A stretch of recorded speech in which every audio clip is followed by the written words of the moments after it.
Tertib hidup di dalam Kristus. Kolose pasal 2 ayat yang kelima.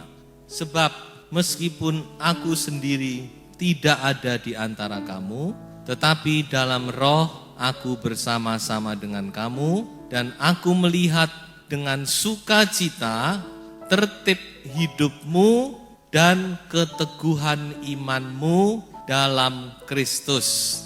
Kita baca satu ayat lagi di dalam 1 Timotius pasal 1 ayat yang keempat. Ataupun sibuk dengan dongeng dan silsilah yang tiada putus-putusnya, yang hanya menghasilkan persoalan belaka, dan bukan tertib hidup keselamatan yang diberikan Allah dalam iman. Saudara perhatikan dalam 2 ayat ini bahwa ternyata di dalam keselamatan kita yang kita terima di dalam nama Tuhan Yesus Kristus, dalam kehidupan keimanan kita, ada satu bagian yang kita tidak bisa lepaskan, yaitu tertib hidup. Jadi keselamatan itu menyangkut ketertiban di dalamnya. Atau dengan lain kata, sebagai orang yang sudah diselamatkan oleh Tuhan, sebagai orang yang percaya kepada Tuhan, yang sudah menerima anugerah keselamatan, kita juga harus memiliki satu kehidupan yang tertib. Amin. Jadi bukan selamat lalu beres, tidak. Sesudah selamat ada hal-hal yang harus dibenahi. Salah satunya yaitu kita harus punya satu kehidupan yang tertib. Ada namanya tertib hidup di dalam Kristus. Rasul Paulus berkata kepada sidang jemaat Kolose, kalau kamu memiliki tertib hidup di dalam Kristus, maka hatiku bersuka cita. Saya yakin bukan cuma hati Rasul Paulus yang bersuka cita, tetapi saya yakin juga hati Bapa Surgawi juga akan bersuka cita kalau kita mempunyai hidup yang tertib. Jadi kalau kita selamat, kita percaya kepada Tuhan Yesus Kristus, tapi hidup kita amburadul, tidak tertib sama sekali, maka saya yakin Tuhan juga tidak senang, saudara. Jangankan Tuhan, orang tua aja kalau melihat anaknya hidup tidak tertib susah. Betul Bapak Ibu? Jadi sebab itu saudara-saudara, kita harus perhatikan hal ini. Sebagai orang-orang yang percaya kepada Yesus Kristus, kita juga harus tertib hidupnya. Ada 3 kata dalam bahasa Yunani yang dipakai untuk kata tertib. Yang pertama dipakai kata taksis, artinya teratur, tersusun dengan rapi, sesuai dengan aturan, sesuai dengan giliran. Itu namanya arti taksis. Yang kedua dipakai kata oikonomia. Ini seperti seorang administrator atau seperti seorang sekretaris atau seorang bendahara yang melakukan tugas. Seorang sekretaris itu harus tertib. Kalau enggak, bagaimana? Kalau surat menyurat amburadul, enggak karu-karuan, bagaimana saudara? Itu enggak bisa. Jadi seorang sekretaris atau seorang bendahara itu harus tertib. Pengeluaran, pemasukan dicatat. Ini maksud daripada oikonomia. Seperti seorang sekretaris atau seorang bendahara. Jadi di dalam kata oikonomia itu ada satu pengertian, yaitu pertanggungan jawab di situ. Saudara harus ingat bahwa kita ini hidup di dunia sepertinya memang bebas, tetapi satu kali kita juga akan diminta pertanggungan jawab. Nanti kita akan lihat itu. Dan kata yang ketiga dipakai untuk menyatakan kata tertib atau lebih tepatnya tidak tertib, itu dipakai kata ataktos atau anupotaktos, artinya itu tidak tertib atau tidak taat, tidak tunduk. Bicara tentang taat dan tunduk, kita kalau tertib itu tunduk kepada siapa? Coba sekarang kita baca ayat. 1 Korintus pasal 14 ayat 40. Rasul Paulus berkata kepada sidang jemaat di Korintus, tetapi segala sesuatu harus berlangsung dengan sopan dan teratur. Mengapa demikian? Ayat 33. Sebab Allah tidak menghendaki kekacauan, tetapi damai sejahtera. Jadi kalau kita melihat ternyata roh Allah itu adalah roh yang tertib. Amin. Bukan roh yang semau gue. Bahkan dikatakan begitu tertibnya dia, sampai dia tahu diri, saudara-saudara. Kalau tidak dipersilahkan dia tidak akan bekerja. Jadi saudara-saudara, roh kudus itu roh yang tertib. Sebab itu roh itu akan memimpin kehidupan kita kepada ketertiban. Makanya kalau kita tidak tertib, itu berarti kita tidak tunduk kepada pimpinan Roh Kudus. Kalau hidup kita tidak tertib, itu berarti kita hidup di luar dari pimpinan Roh Kudus. Karena Tuhan itu Tuhan yang tertib, saudara. Coba saudara perhatikan saja ciptaan Tuhan. Begitu tertibnya ciptaan Tuhan. Teratur. Kalau enggak kita mungkin sudah enggak ada di muka bumi. Matahari terbit tidak pernah lebih lambat, tidak pernah lebih cepat. Bumi berputar pada porosnya, tidak pernah lebih lambat, tidak pernah lebih cepat. Bumi mengelilingi matahari 365 hari. Tidak pernah lebih lambat 5 hari, tidak pernah lebih cepat, tidak ada. Jadi dari ciptaannya saja kita sudah melihat Tuhan itu Tuhan yang tertib, teratur.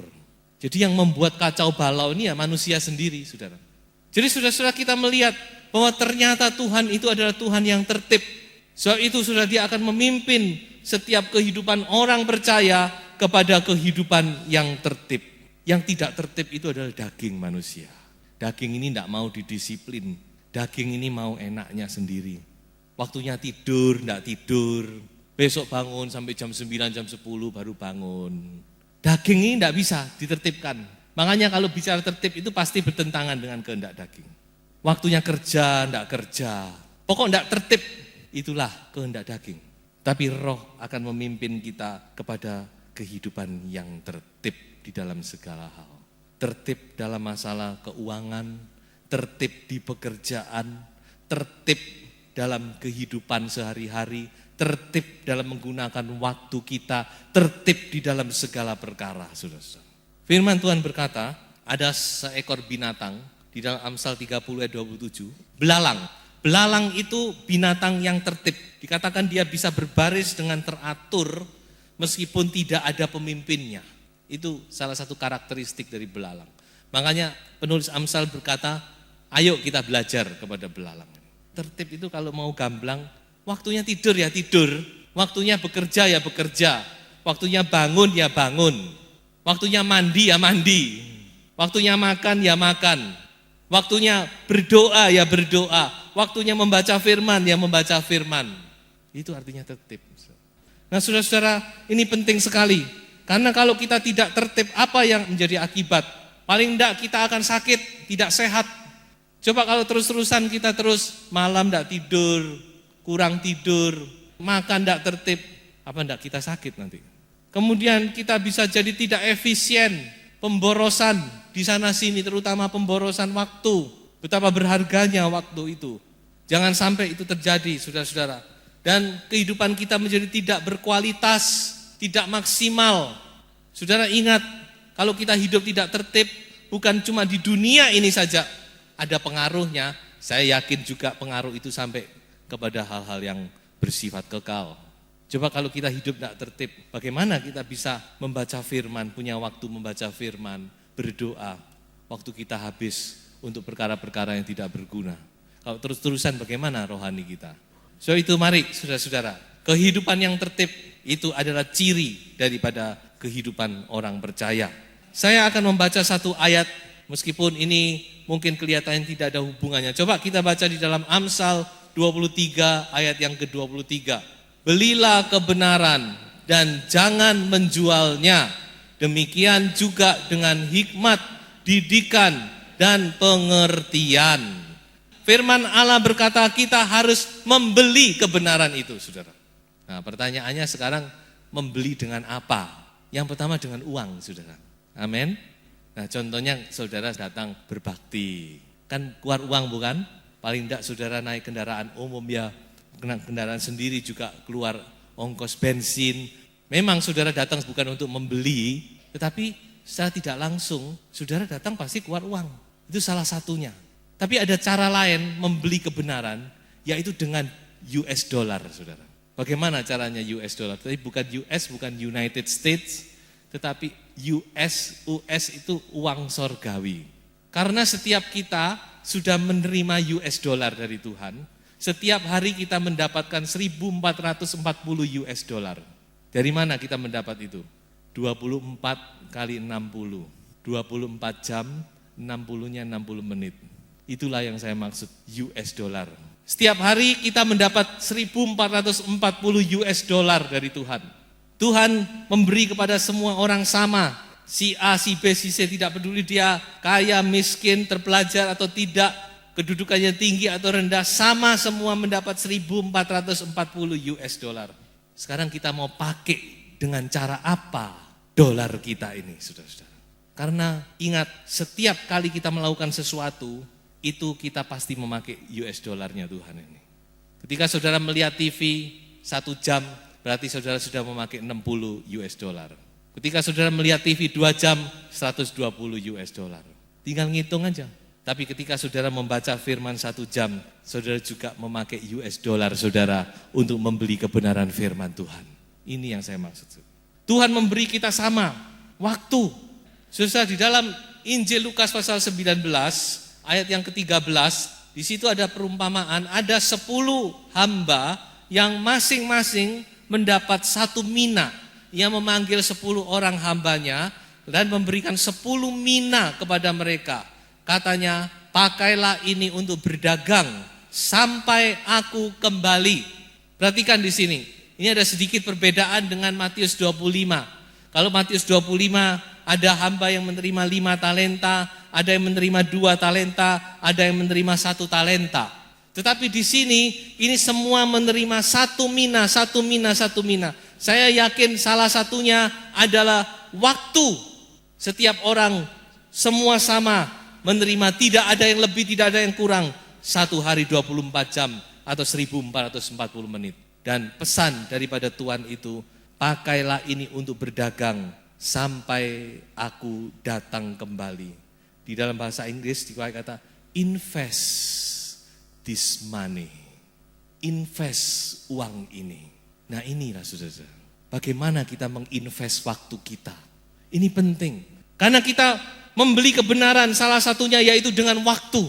Berapa banyak waktu yang saudara pakai untuk membaca firman Tuhan? Berapa banyak waktu yang saudara pakai untuk merenungkan firman Tuhan? Karena firman Tuhan adalah kebenaran. Belilah kebenaran, beli, saudara, dan jangan menjualnya. Demikian juga dengan hikmat, pengertian, didikan. Ada harganya yang harus kita bayar. Dan harga itu tidak lain yaitu waktu kita. Tuhan mau kita invest dengan benar. Haleluya. So itu saudara-saudara, mari kalau kita menginvest dengan benar, maka satu kali kita akan menerima upah dari Tuhan. Tadi sudah saya katakan kata tertib itu salah satunya ada pengertian pertanggungan jawab. Tuhan memanggil hamba-hamba ini, dia minta pertanggungan jawab. Ada yang menghasilkan 10 mina, berarti ini menginvest waktunya dengan maksimal. Ini orang yang luar biasa ini, pasti orang yang benar-benar tertib hidupnya. Saya yakin orang yang menghasilkan 10 mina ini benar-benar orang yang punya ketertiban dalam segala hal, teristimewa dalam perkara-perkara yang rohani. Ada orang-orang yang demikian, saudara. Salah satunya seorang penulis buku namanya Kevin Corner, seorang hamba Tuhan yang sudah tua.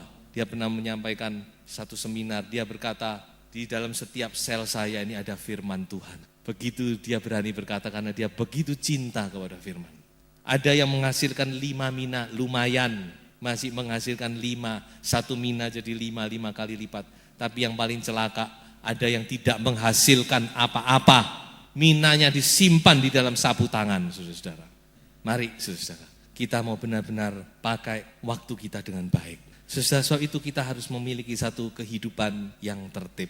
Supaya benar-benar waktu kita tidak terbuang dengan percuma. Tidak terjadi pemborosan. Mari kita sadar, waktu kita semakin singkat, saudara-saudara. So itu mari kita pakai dengan semaksimal mungkin waktu yang sisa ini, saudara-saudara. Haleluya. Satu ayat lagi. 1 Petrus pasal 4 ayat 1, 2, dan 3.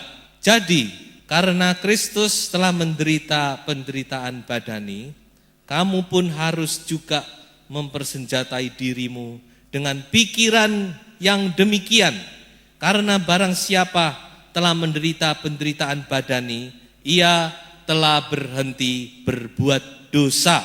Sebab telah cukup banyak waktu kamu pergunakan untuk melakukan kehendak orang-orang yang tidak mengenal Allah.